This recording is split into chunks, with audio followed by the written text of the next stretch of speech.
Hey everyone, I wanted to give you my review on the Maybelline Instant Age Rewind treatment makeup. I have recently tried the concealer and the foundation, and I just wanted to share you my opinions on them because I feel like there's not another product right now in the drugstore that's comparable to this. And if you watch YouTube videos, which I'm sure you all do if you're watching my video, then you've probably seen reviews or this makeup in hauls. But I really wanted to give it a full trial before I reviewed it. So I've used almost all of my foundation. I do have a little bit left. I've used it to right here. And my concealer I've used about halfway. So I've really been able to give, a good go around so that I could give you my true opinions. Because I feel like, with makeup, sometimes it changes. You try one foundation, you love it the first week, by the next week you hate it. So I will get started, and I want to start with the foundation. The foundation is an eraser treatment makeup, and it says it's super concentrated with goji berry and collagen, and it has the SPF of 18 sunscreen. And my color is in 150 Classic Ivory. And I really like this foundation, but I will say it's so different. So give it a shot. If you've never tried it before, I definitely think that it is worth trying. However, I'm going to warn you, there are some things to be warned about. I'm sorry, my hair, I've just got it kind of pinned up today. It's Sunday. But the first thing that I'm going to say that I'm not so crazy about is the texture of this foundation. This foundation feels so different. And if you already own this, you know exactly what I'm talking about. It almost feels oily when you apply it. It has a sponge tip applicator. It looks just like this. And you kind of turn the top and it comes out on the sponge. And then you can apply it on your face. Here's the thing. When I first applied it, I thought, oh no, I hate it. I thought this feels so greasy feeling. Like it's almost like, I think one person even said here on YouTube that it felt almost like if a mineral makeup was put into liquid form, that's how you would imagine it to feel. It almost feels like that. It's kind of thin. It's not real heavy at all. It's a very thin texture. But it almost feels like powdery, greasy like. I cannot explain it. You will have to feel it for yourself. But I wasn't crazy about the way it felt. However, once you rub it in, it almost sets to like a satiny type finish. And it does not feel greasy at all. The coverage is actually pretty medium. It covers a lot better than I expected. When I first put it on, I thought this is not going to cover it all because of the texture and how thin it felt. But it does have, I definitely agree with the eraser part. Because whatever they're putting in this, I don't know how it does it. But when it does go over like marks or fine lines or whatever, it does something to like blur them, but it's different. It's not like the light diffusing makeup that's out on the market now. It doesn't diffuse into light. It's not shimmery. If you get out in the sun, you're not going to see sparkles on your face. It's not like that. It's really hard to explain. It just blurs them. It like smooths them over and makes them less noticeable. However, you will need a concealer with this if you do have problem areas, I feel like. I feel like it blurs them, but it doesn't totally, you don't get that full coverage with this foundation. It is more of a medium coverage. But I noticed like my little fine lines around my mouth, it smooths those out. Acne marks, it makes them look less noticeable. Where some makeup can almost make those stand out. So I do feel like it does a really good job, whatever that goji berry or whatever, they have figured out a trick with that, and it did do a great job. But, if you're a girl who's used to full coverage or you like a medium buildable coverage, I wouldn't say that you're going to get that with this, but it definitely covered a lot more than I expected. And if you have pretty good skin, it's going to make it look fantastic because it really does just kind of give your skin a more, I don't know, I don't even know if I would say even, but just, I can't really, more, I guess, smoother texture or something. It does something that works. The downside of this makeup that I'm not crazy about is it doesn't last very long. I think if you have super dry skin, it will last a lot longer. If you have oily skin, even though it dries to a satiny finish and it's not greasy, it still tends to get a little splotchy with me towards the end of the day.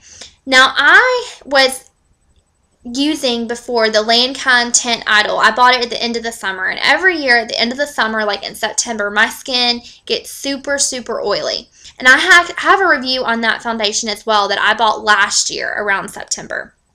Well, I purchased it again this year because it is more of it dries to more of that satin powdery finish, but it's drier once it sets than this is. And when I purchased this makeup, I kind of thought, well, maybe I can mix the two together because this does have a little bit more moisture to it. And it's also slightly darker than my other, so I thought they'll be a good combination. You know, they'll give me a little bit of color, a little bit of moisture. And I actually like this foundation a lot better when I mix it with that foundation. So if you have tried this foundation and you're not loving it, try mixing it with maybe another long wear foundation like Revlon, like the Revlon, what is it called? Color Stay. Or, you know, a foundation that's, you know, marketed towards more long wear. And you may find that it lasts longer on you, but it did not last long on me. It kind of wears throughout the day. I'm not crazy about how it feels. I mean, I can get over that, but it kind of bothers me. So I don't know that I will purchase this makeup again, but I'm really glad that I tried it. For the simple fact, it is like no other foundation on the market right now. I mean, it feels different. It does something different to your face that I can't quite pinpoint, but it works.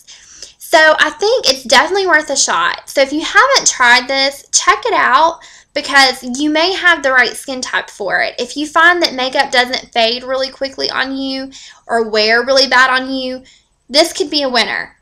For me, my skin is just constantly changing. I sweat off makeup. Nothing lasts on me.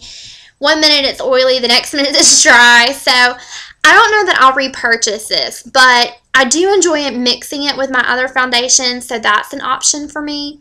It hasn't made me break out, and I do have very acne-prone skin, so that is like major plus for me. So if you have acne-prone skin, I can't promise you that it won't, but it hasn't made me break out. I'm not crazy about the sponge tip applicator on here. I don't mind it. It's also microbacterial, so you don't have to wash it. Because at first you feel like, oh, I have to wash it. But you really don't. They say that it, you know, it's actually, they tell you not to wash it if you pull back this little label. But I'm not crazy about it because I feel like a lot of product kind of gets trapped in there. Sometimes I find myself pressing my finger to the sponge and squeezing some of that excess out. So that I'm not big on. I could live with it, but I'm not crazy about it. It's a little bit more time consuming. I do like applying this foundation though more with my fingers. I find with a brush, it's just, I've done both, but I didn't really get any better results with a brush, so I think maybe if your fingers probably would work best to blend it in since it already has a sponge. But that's my thoughts on the foundation. So I kind of have, you know, mixed feelings on it. It's definitely different. I definitely think you should give it a try because it's not too shabby. It's not too bad, but I don't think it's for everyone. I'll put it that way. But there's the foundation, and then here is the concealer, guys. The concealer is the same thing, Instant Age Rewind Eraser for Dark Circles. Now, I will say the concealer is one of the best drugstore concealers for your under eyes that I have seen out there. Like maybe even like that I've tried even in department stores. Here's the thing. I am a big fan of the L'Oreal concealer. I think it's called the, what is it? The True Match. And I've done a review on it. I've always spoke highly on it.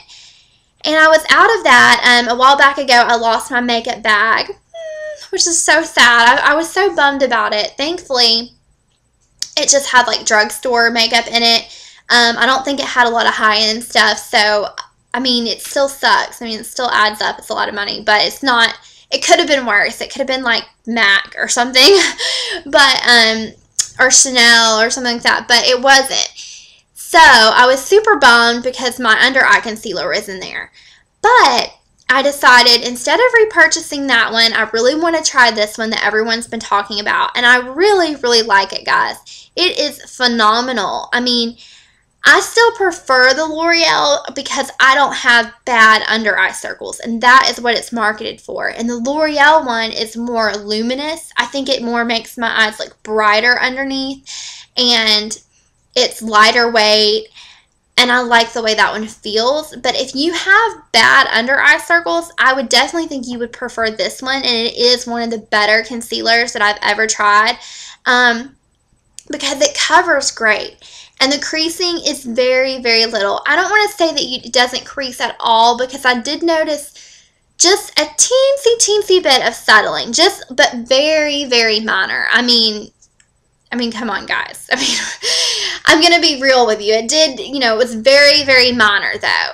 And I think compared to any other concealer in the drugstore, this, beats it by, 1,000. Like, it's so amazing. And same concept. It comes with a sponge. You just press it on, and then you just rub it in. And I love it. The difference between this and the L'Oreal one, is totally different. The L'Oreal is going to be more luminous, more light. For people who are just wanting to brighten up underneath their eyes and who don't have bad circles. So I think they're two totally different products. So I don't really think you can compare. So I'll probably go back to that. But this is nice on days when I do have heavier circles because, I'm sure there's mornings where I need it. I need that little extra bit of coverage. And this is probably what I'll reach for. As for blemishes, who says you can't use it on them? But I don't think it's marketed towards a blemish concealer. I think it's more for under the eye.